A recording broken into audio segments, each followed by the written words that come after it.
Psychology 1 with Edwin G. Boring, the Edgar Pierce Professor of Psychology and Lowell Television Lecturer, Harvard University. The subject of this program, hypnosis. Professor Boring.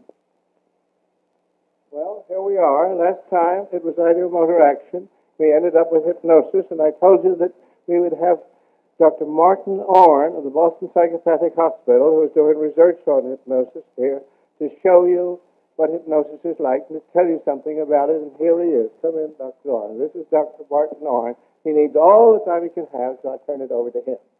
Go to it. Thank you very much, Professor Boring. Well, hypnotism, or hypnosis as it's called, unfortunately, is still viewed as something of a mystery by most people, something almost akin to magic. I'd like to say a few words about it, and then we'll try to demonstrate some of this phenomena to you. Now, first of all, let's take the hypnotic trance. What is it? What does it look like? Well, as you'll see, it may appear to be that the subject seems passive. He will seem also sometimes to be asleep, but he need not look asleep. He may look completely awake. Then again, you'll find that in every trance, and this is actually the thing that happens in every trance, that the subject is motivated to follow the suggestions of the hypnotist. In a deep trance, he will actually be able to see, hear, touch, feel things that are not actually there. This we call hallucination. We may be able to induce hallucinations in the subject. By the same token, we may enable him not to see, not to hear things, which in fact are actually there. Again, pain may be suppressed. And this makes possible, we can do dental operations. We may even do major surgical procedures under hypnosis without any other anesthesia. On awakening, the subject may have, if it is to suggest the term, a complete lack of memory for the events which have occurred during the trance. This is called amnesia. And yet, he may carry out suggestions which we gave him during the trance without any awareness. This is called a post-hypnotic suggestion. All this sounds very impressive. Yet let's look at it just a little bit further. How unique, how impressive is this really? It sounds, well, like quite something when we say pain may be suppressed. Yet there are other times when things like this happen. You've all sometime or other been sick, been in pain, and finally your physician arrives. He walks into the room, and the pain seems to evaporate. Your doctor hasn't given you a pill, he hasn't given you an injection, yet you feel better. Why? Well, you know from past experience that the doctor has made you feel better. You expect him to help you. And so, in fact, you feel better. A personal relation exists between you and the physician, which makes it possible for you to not feel the pain. This is the essence of hypnosis. It is an interpersonal relationship. And the ability to enter this type of a relationship is inherent in almost all normal people. Then, actually, this trance, the hypnotic trance, is not foisted upon a poor, dumb, or weak subject. No.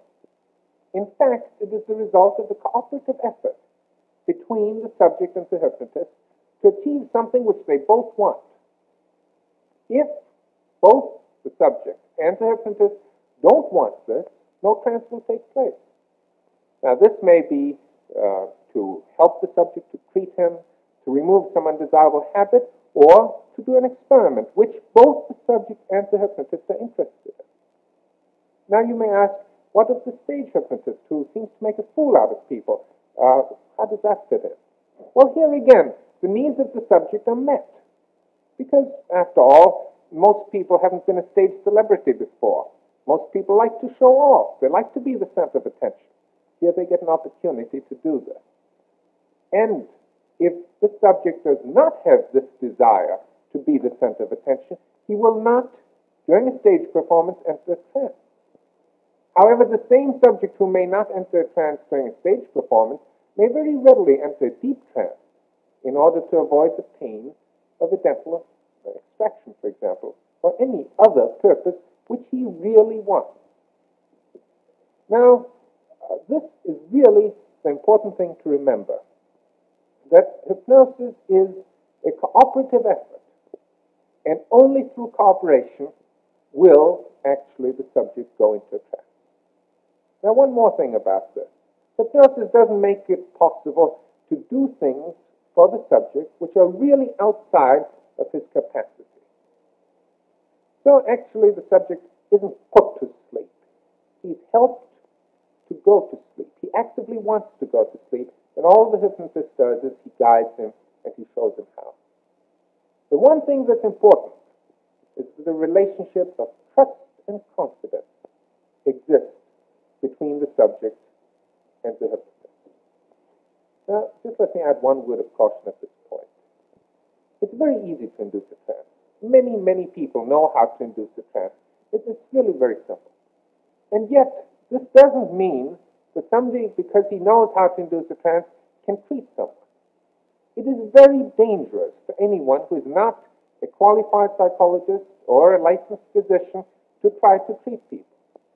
Even to remove a habit such as smoking, to tell somebody you won't smoke. This also is dangerous without a very careful study of the subject, of the patient in this case. And the ability to induce a trance is no more really a license to treat than is the ability to cut meat, a license to do surgery. So please, don't permit yourself or your family to be treated either by quacks or by well-meaning amateurs or by ambitious stage hypnotists. Now, I'd like to try to demonstrate some of these phenomena to you. We have with us tonight 3 volunteers who have been subjects in prior studies of mine and who therefore know how to enter a trance readily. Let me introduce them to you. Ms. Palatini, Mr. Friedberg, Ms. Simon. They were kind enough to volunteer and help us tonight, and I'd like to ask them, first of all, I'd like to point out that they know how to enter a trance because they've done so previously. So it will be quite simple for them, and I would like you to just again make yourself quite comfortable and to just look at your hands, which you'll relax on your lap, and look at your right hand in particular. Just focus your mind on your right hand, and as you watch it, as you think about it, you'll gradually find it'll grow light. And soon it'll begin to lift itself upward into the air, as if by itself. And as it gradually rises upward, you're going to become aware that your eyes will grow heavy. So heavy, in fact, that they'll close as your hand touches your forehead, and you'll find yourself going to sleep into a deep, dark, and quiet. Now, as your hand is touching your forehead, you're falling into deeper and deeper sleep. That's right. Deeper, deeper sleep. And with every breath, you find yourself falling into a deeper and deeper sleep. Now, as I talk to you, you'll find that your left hand also will gradually grow light and will gradually begin to pick itself up by itself and move upward into the air, so that soon your left hand will be covering your left ear. As it moves upward, your right hand is covering your right ear. It's moving gradually toward your right ear until both of your hands will soon be covering your ears tightly. Both of your hands are moving upward and upward, pressing tighter and tighter to your ears, so tightly now that soon you're going to be unaware of any sound other than my voice. As both of your hands press tightly over your ears, you'll find that you'll be unable to hear anything but my voice. That's right, pressing tighter and tighter. And now as I say 3, you will hear only my voice. 1, 2, and 3. Can you hear anything but my voice? Answer me. Yeah. That's right. Can you hear anything but my voice? Answer. No. That's right. Nothing else at all. Everything else is much too far away. Can you hear anything but my voice? Answer me. Yeah. That's right. You're sleeping much too deeply to hear anything else. That's fine. Now you're going to remain asleep. You're going to remain deeply asleep, and you will react only if I touch you when I talk to you. Otherwise, I will be talking to someone else. Now, as I talk to you, you're sleeping deeper, and gradually your hands will drop down, and you'll remain in a deep sleep. You'll remain in a deep, dark, and quiet sleep. As your hands will drop down, you'll continue to hear only my voice, nothing else at all. Your hands are dropping down, down, down. Now you'll remain deeply asleep in a dark sleep. Now listen very carefully. I'd like you and you alone to think for a moment, to imagine vividly. Just imagine yourself in a movie now, watching a very funny movie. And it'll strike you very funny. In fact, you'll begin to laugh at it, and you'll keep enjoying it because you see the movie. It's a very funny movie. You'll remain asleep as I talk to you, but you'll keep enjoying that movie because it is a very, very funny movie. You'll keep enjoying it. That's right. That's right. You'll remain asleep now. I'll be back. You'll sleep deeper and deeper. All right, now you're sleeping deeper and deeper, and you still hear only my voice. Can you hear anything else after me? No. That's right. Now as I talk to you, your right hand is gradually moving upward in front of you, upward, and gradually becoming straight, straighter, and straighter, and straighter. So straight that when I say 3, no one, not even you, will be able to bend that arm. Straighter, and straighter, and straighter. That's right. So straight that when I say 3, you'll be unable to bend it. 1, 2, and 3, you cannot bend it. Try and bend it. All right? Try harder. Try to bend it with the other hand. Try harder. All right? Stop trying. You cannot. Now listen very carefully. Soon you'll be opening your eyes and you'll remain asleep. Open your eyes and you'll still hear only my voice. 1, 2, and 3, open them. That's right. Can you hear anything but my voice? No. That's right. Now look at your hand, which will straighten out again. Look at your right hand and watch it straighten out again. You'll remain asleep. You won't look asleep, but you'll be asleep because you'll find that you'll be unable to bend the elbow. Try and bend it. You can't. Try harder. That's right. All right, it'll stay just as it is. But you'll keep your eyes open and you'll remain deeply asleep. Tell me, are you asleep now? Try and bend your elbow. All right, that's fine. Now look, I'd like you to imagine something for me. Look over here at this chair. You know Mr. Friedberg, don't you? Just imagine him sitting here. Just think of what he might look like if he sat in this chair. The kind of a smile on his face. The crew cut he's got. The pink shirt. The slacks, the gray slacks. Look at him.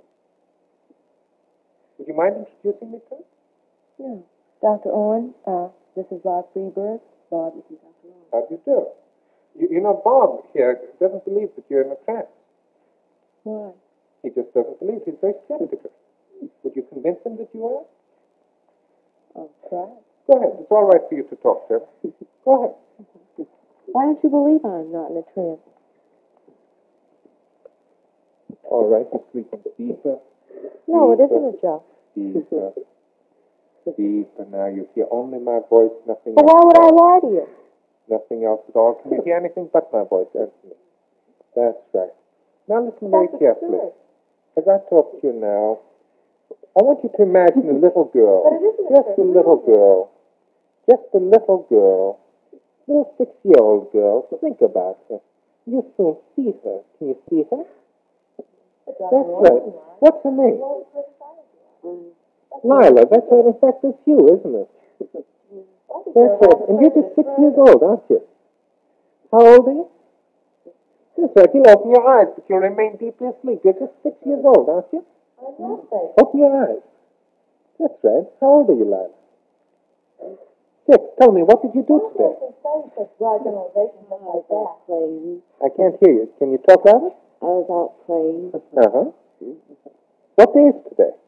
Saturday. Saturday, huh? Tell me, would you mind doing something for me? Look, I tell you, would you come to this blackboard with me? Okay. What did you play today? Oh, I was playing on my bicycle. Uh-huh. With my doll. With your bicycle and with your doll. Or would you mind writing your name for me? Can you write? Can you print? All right. Would you print your name?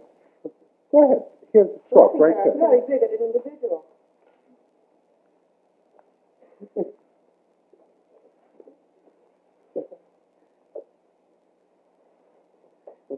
But I tell you, it isn't a trick.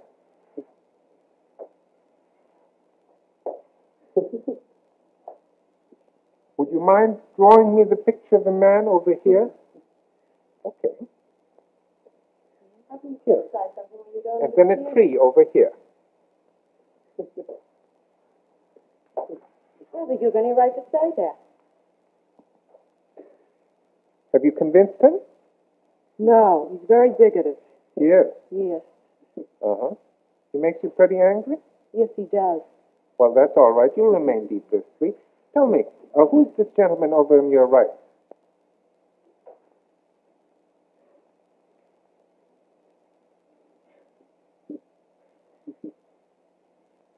Bob Friedrich. Who is this? Bob Friedrich?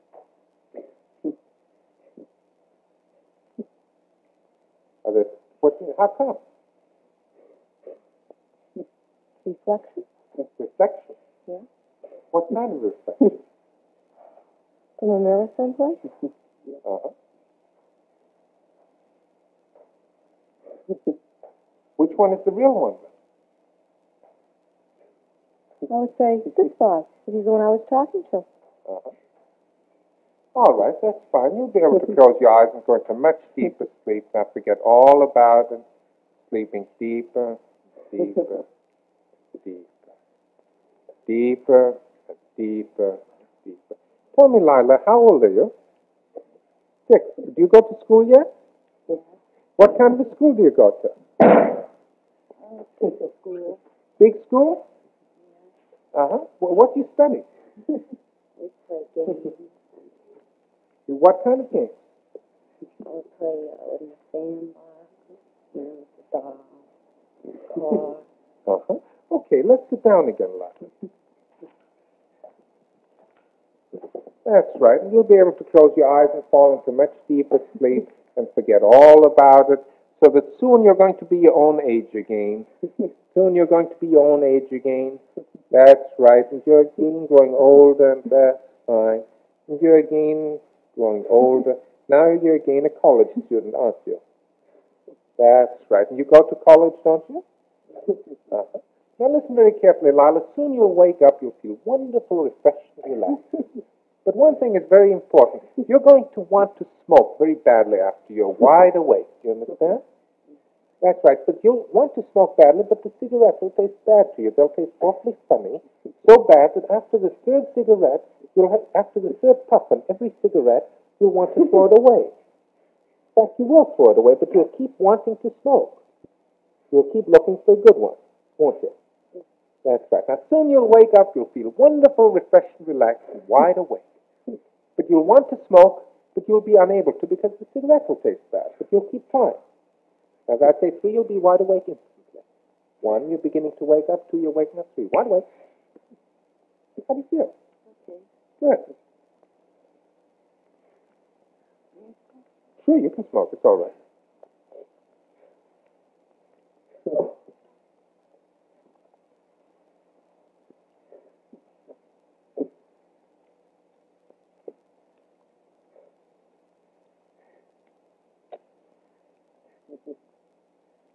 Tell me, are you wide awake? Good. Feel good? Yes, that's fine. Good.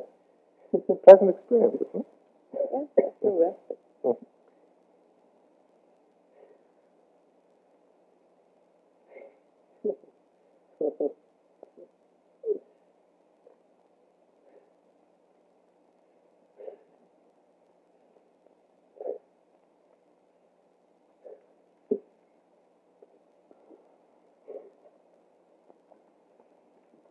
All right, you're sleeping deeper and deeper. You still hear only my voice. Can you hear anything else? No. That's right. Now listen very carefully. You like peaches, don't you? Yes. I'm going to give you a wonderful, juicy peach. Would you like a juicy peach? I shouldn't. Why shouldn't you eat it? I'm on a diet. You're on a diet. But that's all right. One won't hurt you, will it? No. Fresh? Fresh. Oh, it's good. Okay. Would you like it? Open your eyes. Look at the peach. It's a wonderful, juicy, pink peach. Look at it. Doesn't it look good? Would you like it? Yes. Would you like half of it? That'd be fine, thank you. All right, I'll cut it in half for you. Careful, because it's very juicy. Don't get on yourself. Okay.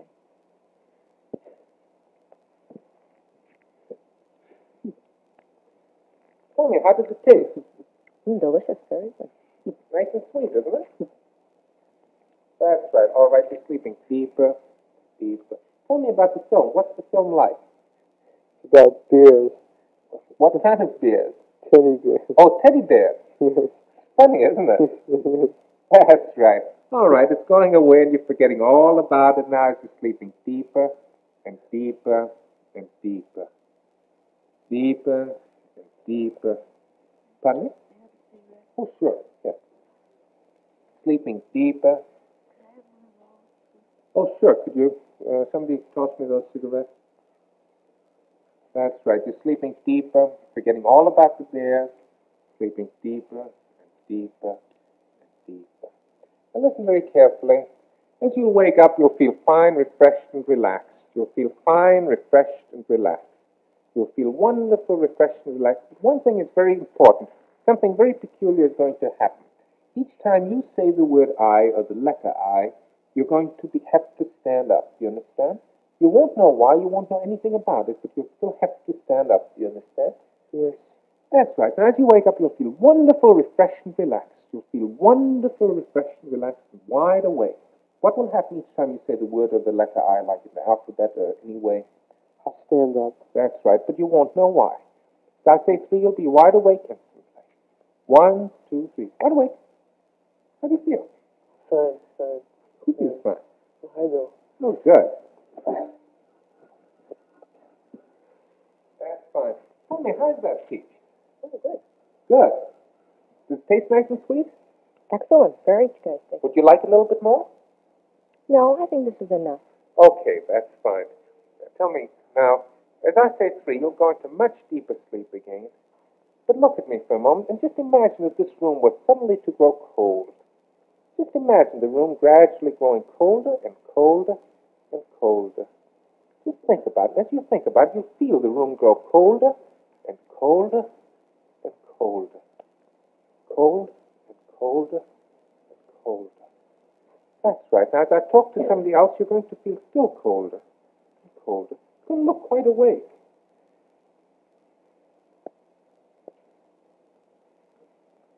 That's right. Tell me, what's the trouble? I'm very cold. What would you say the temperature is? Oh, about 35. Gosh, that's cold. Well, try and not think about it. It'll go away. As you close your eyes, you'll sleep deeper and deeper. Close your eyes, you're sleeping deeper and deeper. Forgetting all about it, forgetting all about it. That's right. Feeling much better again. Now listen very carefully. Soon you'll wake up, you'll feel fine, refreshed, and relaxed. You'll feel wonderful. One thing is very important. You're not going to remember anything of what has happened. In fact, the only thing which you will remember is that you took off your necklace. That is the only thing you did during the trance. That is the only thing that you did during the trance. Everything else is gone. You'll feel wonderful as you wake up. So I say 3, you'll be wide awake. 1, 2, 3. Wide awake. How do you feel? Fine. Good. Tell me, what did you do during the trance? What's the last thing you remember? Removing my necklace. Anything else? You snapping your fingers. Mm-hmm. What else did you do? How about the peach? I didn't really eat any peach. You didn't eat any peach. No. What did you do? I fooled around with my necklace. Good enough. Okay, just relax, make yourself comfortable. Hey, by the way, can you say the alphabet for me? Sure. Would you? Sure. A, B, C, D, E, F, G, H, I, J, K, L, M, N, P, Q, R, S, T, U, V, W, X, Y, Z. That's fine, but I think you missed a letter in there. Did I? Have a seat. Count the letters out. Fingers again? Yeah.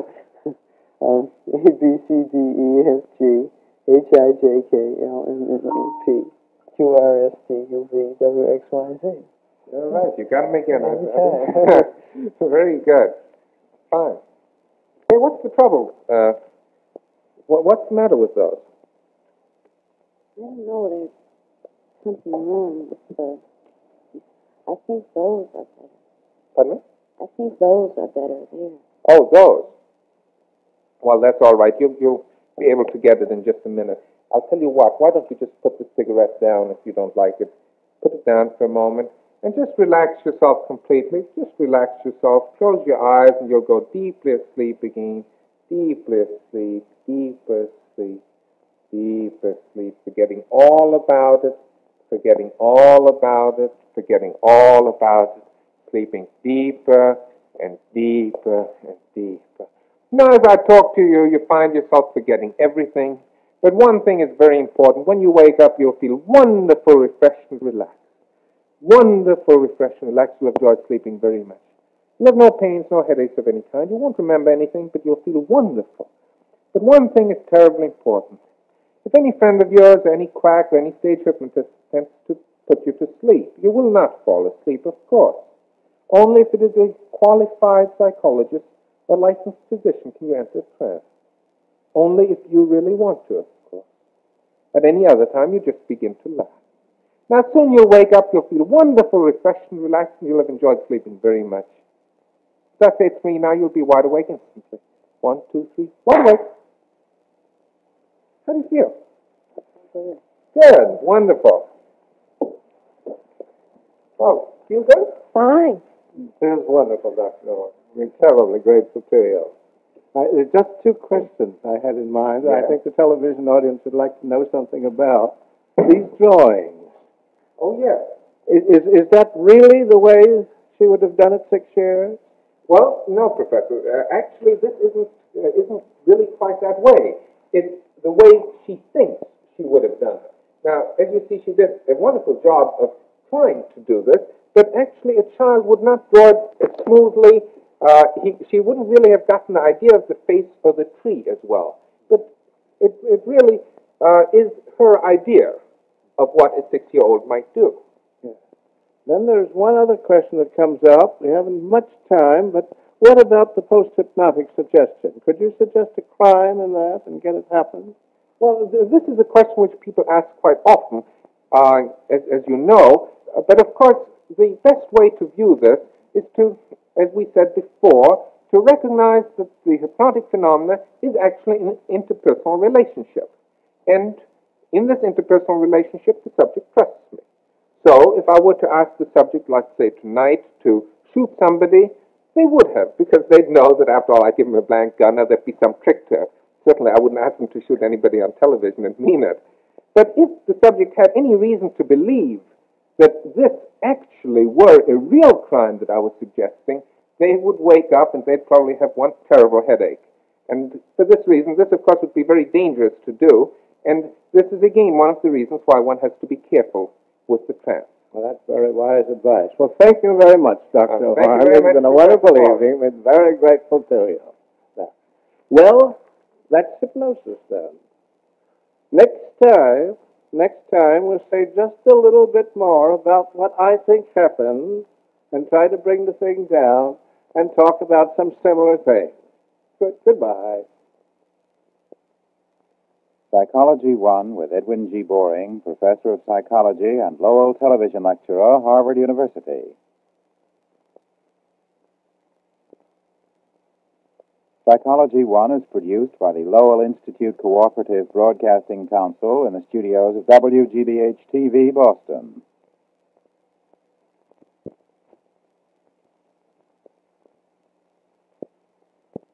This is National Educational Television.